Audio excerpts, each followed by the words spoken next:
We got Packers and Saints, deep dive. This is a Packers win, Sunday Night Football, 37-30. Let's start with the Saints offense, Packers defense. There's good things on both sides of the ball here. But Drew Brees, you look at the numbers for Drew Brees. Sure. Even in a losing effort, 288 yards, 3 touchdowns, 0 interceptions.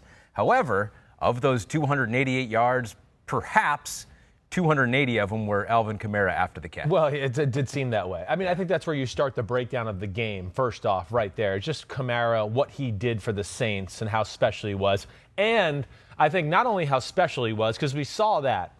And I think, first off, what I would just like to say a little with, Kamara, you've seen really the last 2 weeks a guy that's almost possessed with the ball in his hands, right? Kind of like trying to show everybody, like, I'm worth this contract. I'm the best running back in football. And my point here, just on the bigger point, is that when you get financial security, guys can let it go. They can let it go. He's not worried about anything anymore. He's not worried about protecting himself because his contract's up at the end of the year. So he's going, and you could see that right away. You can make the argument, honestly, Chris, from watching that game, that no matter what he got, he is underpaid. Because, honestly, without him, what do they have? No. What do they have offensively? No doubt. Right now. Well, I think that's where, like, first off, I was very underwhelmed by the Packers' plan to stop Alvin Kamara. I mean, the biggest story in football last week was Drew Brees can't throw the ball downfield. He's going to throw it short. And Packers had moments of, like, protecting downfield, like they were playing Mahomes and Tyreek Hill. And you want to go, what? And you're leaving, Will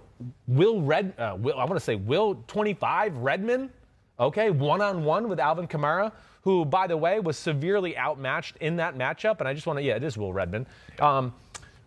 Severely outmatched in that matchup, and too many times was left in an area where it's just him and Alvin Kamara one-on-one, and I just want to go, wait, what are we doing, Mike Pettin and Green Bay defense? Come on, are you watching the same game I'm watching the last few weeks? They throw the ball underneath, over the middle of the field. That's what they do. Pete, I know, or we have a spray chart, right? Rodgers and Brees. How they attack the field differently. Right, so look at these throws here. Now, listen, Rodgers has plenty of short throws too, as we see. But he's got 2 bombs for a completion where he threw the ball over 50 yards in the air, and then has another 5 throws that are over 20 and over 30-yard type throws, let alone another completion at like 21, 22 yards. So that scares the defense, threatens the defense. Yep. What, on the left, if you're watching anybody on YouTube, would scare you? Nothing over 20. The majority of them are really 10 or less, and very compact to the middle of the field. So that was my first issue with the game. So here's another number on that, too. This is per Pro Football Focus. Right. So Drew Brees came into the game with the average depth of target at 5.2. That's the lowest in the NFL. Last night, he was at 4.8. Woo. Rodgers was at 10.4. Right. 6th most in the NFL this week. And so it's not only was it not very much for Drew Brees, it was less than it normally is. Yeah. Well, I mean, even Kamara's big touchdown run, the 52-yard pass, ball was thrown 3 yards behind the line of scrimmage. I mean, it wasn't even a downfield throw. So it speaks to it. The issue is still there, the big picture here. The Saints, Drew Brees, he is lacking aggression in the pass game, and he's putting tremendous pressure on Sean Payton and Alvin Kamara to constantly come up with ways to throw the ball short, and then for the players themselves to catch the ball short and, hey, make something happen. That's all still stands true. And there was a few plays in the game, once again, that are concerning to me about Drew Brees and the Saints. There are plays where he drops back, and again, I know people think I'm a Drew Brees hater, and I'm not. I'm just trying to give it to you real here, all right? And this is a legend, I know that, so I don't feel good about saying some of these things. You're just trying to be realistic with where he is currently. Exactly. I really am. But there was, I would say, 4, 5, 6 plays in that range. I even wrote a few down where I went, he's not even giving downfield a chance. He has somebody there, but he's not even going to look, and he goes right to the short throw. And I want to, and again, I know some of these plays I know because they're my West Coast plays that I ran with John Gruden. I know the rules and what you're supposed to do according to the coverage and things like that. And I look at it and go, well, I mean, this is plain as day. He knows he should be working over here, but he's just dropped back taken 2 or 3 steps, looked over there so he could tell the coach he looked, right, when they today have the meeting. I looked over there. I didn't like this, this, and this. Trust me, I've heard this from old quarterbacks before when I've been in rooms with them. They always have an excuse of why something didn't, because they're so smart. I've seen it all. I saw the safety's left toenail pointing this way, and and the coach, since he's experienced, will just be like, all right, yeah, I see what you're saying. All right, yeah. So that goes on. But, yeah, there was a few plays throughout the game where I just went, man, he's not even giving it a chance. It's right to the check down, and it's making life hard on them, certainly. The Green Bay Packers defense is also concerning, though. Okay? And I think my big picture with this whole game was the better team on the field was still the New Orleans Saints. They were. The Saints blew this with being undisciplined, penalties, and yeah, the Brees Rodgers factor. Rodgers was the best player on the field. Brees is somewhat limiting them as a team right now. Well, and they're going to try to bring in Taysom Hill. Perhaps they'll try to bring in Jameis Winston. They did bring in Taysom Hill in this game.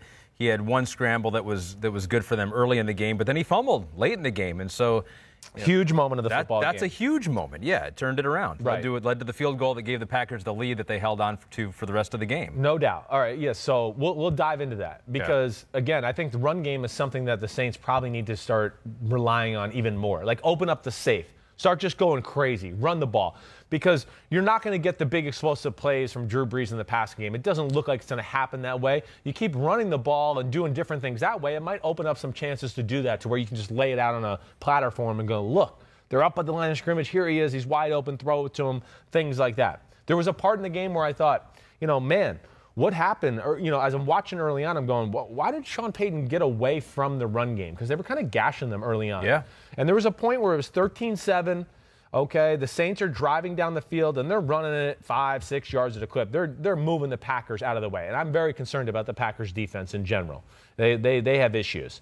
But just moving it at a clip. Then they get a first down, and Sean Payton, loses his patience. And they throw the ball 3 times, and they have to settle for a field goal.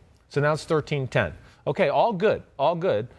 But as the game went on, now I'm watching, I'm going, let me see if they'll stick with the run. Well, Green Bay in the second half changed it up a little bit. They did have some more, Chris Collinsworth brought it up, run blitzes. Blitzes just to say, we're just going to try to create havoc in the backfield because we can't physically stand up to you guys straight on, right? And that's a real issue for Green Bay. But I think all in all, you said it. That play with Taysom Hill is the changing point of the football game. There's no doubt about it. And for those who want to really know what happened there, first off, Zadarius Smith made a great play, obviously, right? But it's even greater than you realize. It really is because he's running, and I'm not sure if this is a true read option with Taysom Hill, right? Game's 27-27, ball's at the middle of the field. And I don't know if it's a true read option or if it's a called, we're going to make it look like it's a read option, but you're really going to keep it. We want you to keep it here, right? And that's what I want to think it is. But regardless, Zadarius Smith played it in a way I'm sure Taysom Hill probably hadn't seen anybody play it that way in the last 2 years. And what I say is his rule most of the time, right, Taysom Hill, get the ball, put the ball out for the running back to take. And as he's holding it there and about to put it in the running back's gut, he's reading Zadarius Smith to go, okay, if Zadarius Smith crashes down the line of scrimmage to stop the running back on the run play, I'm going to keep it and go around the edge. If he attacks me, then I give the ball, and we run it right up in there. Zadarius Smith kind of gave it in between. He kind of, to Pete's language, Pete Demolitolitis, slow played it, which is what teams started to do early on in the read option process. Which doesn't always work because sometimes you're playing nobody. Exactly. Sometimes you end up doing nothing. Right. He did a great job, and this is why I think it was a called run because for Taysom Hill and not giving it. But he kind of comes up field, it doesn't come up really fast, but then kind of just runs right at the quarterback and running back at their mesh point. And so I think Taysom Hill's a little bit like, wait, where am I going to go here? Do I go inside of this guy or up around him as I keep the ball? And then as he's starting to adjust, he slips, and Zadarius Smith hits his hand on the ball, and that's that. Now, let me just say this. If he gives the ball to Latavius Murray or he gets around the corner on Zadarius Smith, he's probably going to score. There's nobody. We could watch the play together right now if you wanted to, and we want to waste time on the podcast to do one of those, but it is perfectly blocked. They got them screwed. They're in the perfect defense. It's a gash session. So there was a player making a big play in a big moment. But ultimately, I think what I want to get to is, I mean, that's interesting because that's the ultimate turning point of the game. It's the ultimate turning point of the game. Right there. Could have been a touchdown. At that point fumble, right there, you're going I think the way. Saints are going to win the game, right? Yeah. Before that play, you're going, it just looks like they're going to kind of just slowly wear down the Packers here. And, yes, the game was basically over after that because the Packers go down and get a field goal, then they get a 3-and-out, get the touchdown, and that's all there was to be said. But, all in all, still the same issues with the New Orleans Saints. And I don't know what Sean Payton's going to do to kind of nudge Drew Brees just a little bit to go, hey, be a little bit more aggressive. Yeah. Now, the thing that saves them, there's a few times where I go, I wish he was more aggressive, but they go down and score a touchdown anyways, right? But that's not sustainable or realistic in the NFL as you continue to go on.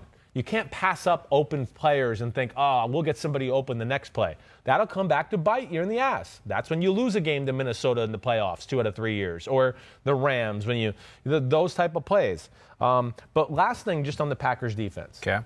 The one thing I realized about the Packers defense, first off, is same issues as last year. They have no chance of stopping the run game. They're just not good enough interior defensive line, especially without a Kenny Clark. And the way they're formulated, really, they are meant to be playing with a lead. With those pass rushers, they have a lot of good secondary cover guys. And when they can get you into that, we're up by 7, we're up by 10, we know you're going to throw the ball. Now Mike Pettin can do some crazy coverages in the back end, and they can just rush the passer, they're dangerous. But when a team stays close and they can play balanced football on them, man, they have issues. They really do. And that really does concern me as we go forward with the Packers. All right, so we saw Brees in this one throw 36 times. We saw Hill come in, take a couple snaps. Yep. Love Always Wins asks you, is it ludicrous to suggest that Jameis will play this season? What's the scenario where Jameis Winston comes in, if only for a play? Right. What's that scenario? I don't think that scenario is happening. Injury is the only way. Injury is the only way that's happening. Really? Yeah. I mean, I can't imagine Drew Brees playing bad enough to where it's like, now Sean Payton literally has to make a decision. Like, I don't think that's going to happen. Even like they do with Taysom Hill, where you bring him in for a play, or you would just use Taysom Hill in those situations. I think so. Yes, I would. And then I still think the Saints can be a player in this thing. All right, the Saints, lack explosive plays on offense, as we've talked about. They still are able to execute and go on drives and do things like that.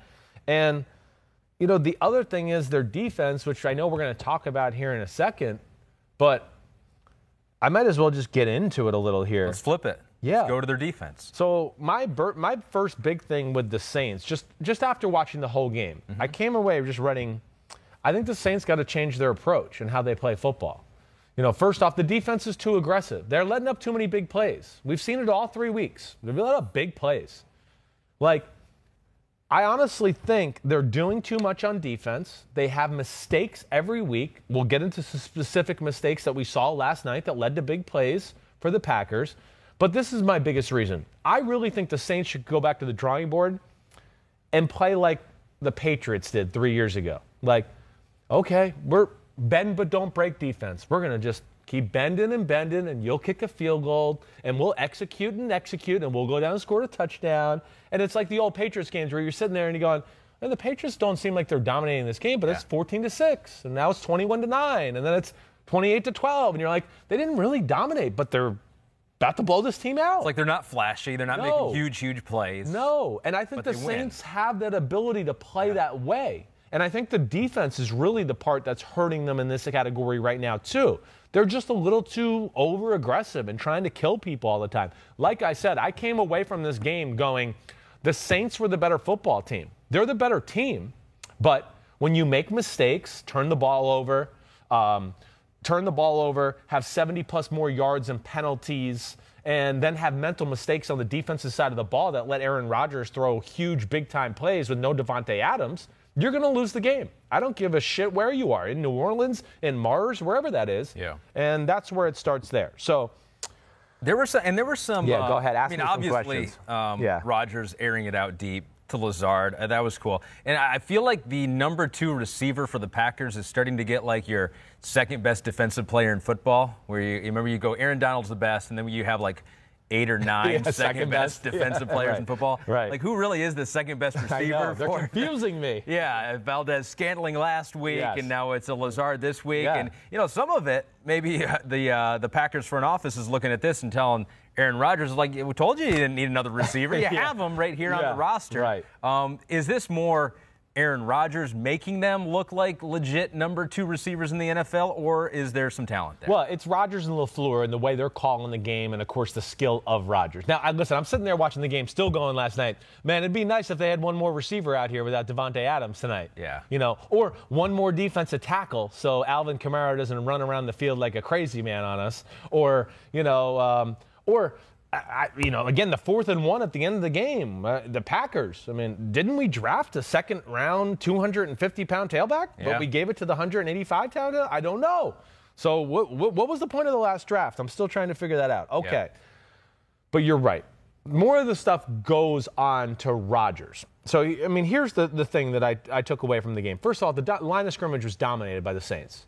I know it's going to look at like Aaron Jones. You're going to go 16 runs, 69 yards. That's not a bad day. You know, one of them was late in the game, 19-yard run, like in the 4th quarter, that last touchdown drive, where that was really well blocked and that was a good play. That was the only well-blocked run the whole night.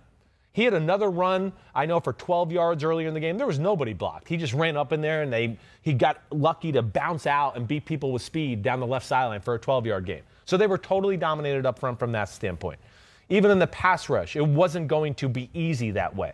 But the big thing is, because Rodgers' one right now is staying on the number 1 target like we talked about, he has confidence in LaFleur's system, and because they're calling aggressive plays and they continue to be aggressive, they just finally caught the Saints in a few plays where, we got you in the right coverage, or you've called, 10 plays in a row and you've called 10 different defenses and you messed one up now. And that's what happens when you call 10 different defenses on 10 different plays. And I think that's my biggest issue with the Packers. Listen, we have the Saints who play a style of football that is all predicated on Sean Payton getting people open so Drew Brees can execute the offense. In Green Bay, the offense is what it is because of Aaron Rodgers and his skill set, and then they fit it all around him. And that's where they put the pressure on you. And really, I think that's the thing that bothers me. So when you talk about the beautiful bootleg pass, right? Left, he drops it to Lazard, right? Lazard falls down and gets down to like the 3 or 4 yard line, right? Marshawn Lattimore, they're playing quarters coverage, all right? Well, he's peeking in the backfield, first off, and goes for the run fake. And by the time he realizes, Alan Lazard's running downfield, it's too late. He's been beat by a yard or 2. And then Rodgers throws the perfect throw. Now, is that asking him to do too much? Well, I just seen these from every week so far this week so far with the Saints, where I go, like, this is a basic defense, and they just messed up an easy rule. Sure. You know, the other deep post to Alan Lazard, right? The long one where he gets caught at like the 3 or 4 yard line going in. They have to score on the 4th and 1 to score the touchdown, right? They're playing quarters coverage again. This time it's Janoris Jenkins' fault. So now it's quarters coverage. This is basically the play, just in case you want to see it here, okay? But this is it. So it's a curl on the front side, a curl on the back side, and the middle guy runs basically a post. When they're playing quarters coverage like that, all right, the backside corner, Janoris Jenkins, he had no business coming inside with the backside receiver. There's a safety there for that. Now you have to get back to your deep fourth, your deep quarter. He's too late to realize it. So there's P.J. Williams. Everybody's going, what an asshole he is. He can't cover Alvin Lazard. He's expecting help over there. So then there's that. Then back to Marshawn. I'm going to all the big pass plays. Last touchdown drive. Rodgers throws a hole shot to Tanyan down the left side. Same thing. Now it's another defense. It's a blitz zone, and Lattimore doesn't know exactly what his rule is. And I just seen that too much throughout. And that's where I go back to Saints, play a little more basic. You have a really good front four that can stop the run almost by itself. And if you bend, my money would still be, as much as I'm concerned about Drew Brees, that they're still going to be able to move the ball on offense, and he's still going to be able to put up numbers, and they'll get points. Yeah, they can score 20 points even without throwing deep. Exactly. You got Kamara in there. Exactly. It's kind of the flip side of what you've said to other teams, though, early on in the season. It is. Because you've said, there's some defenses that are way too basic early on this year. Right. So it just shows how fine a line you have here. And maybe it's considering what you have offensively. That's what, offensively and defensively, right. Yeah. You got to consider what you got. And this is, I think, just my evaluation of the team. And listen, again, I'm not saying I'm right. Maybe they'll prove me wrong here and continue to play the way they play. But I know that I've said these things about other teams, and it's come out to be true. All right. And I just look at it this way from a guy who's like me, who's watched football all my life.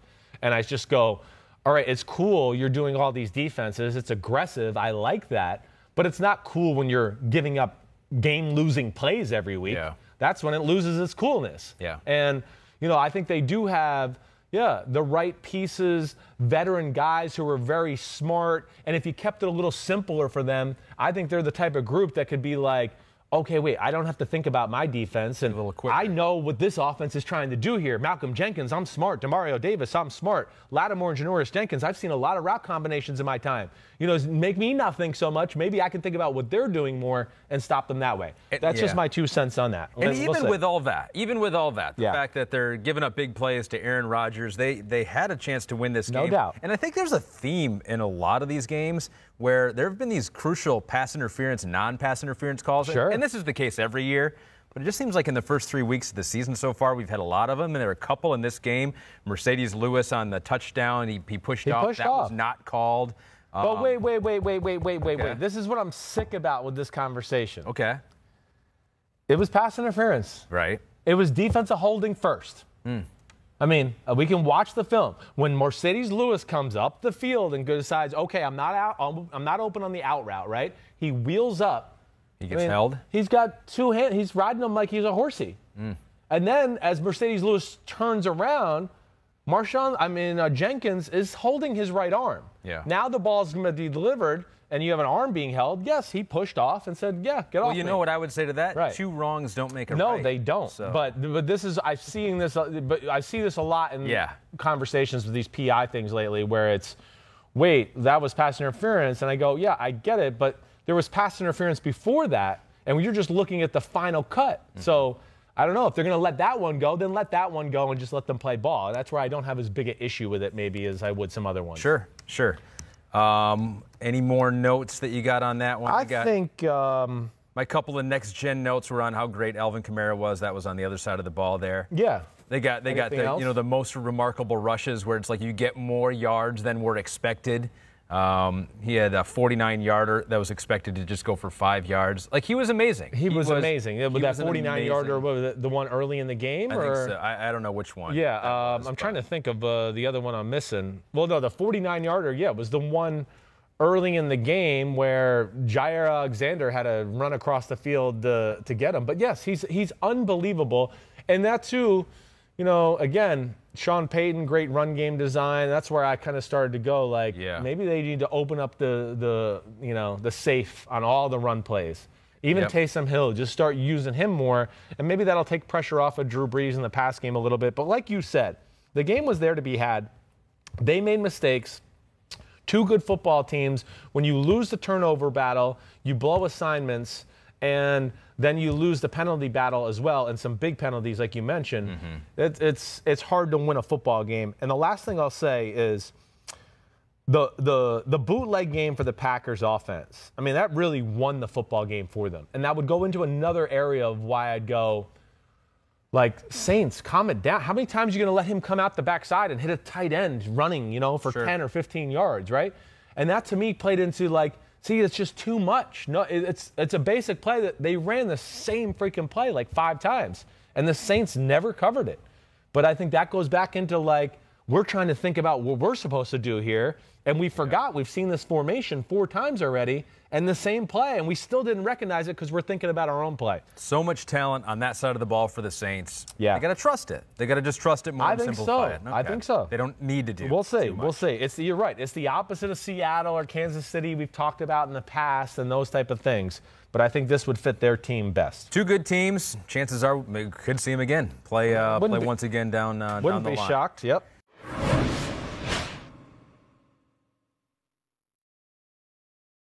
Hi, I'm Mike Tirico, and thanks for watching. Make sure to hit subscribe for the latest news and highlights from NBC Sports.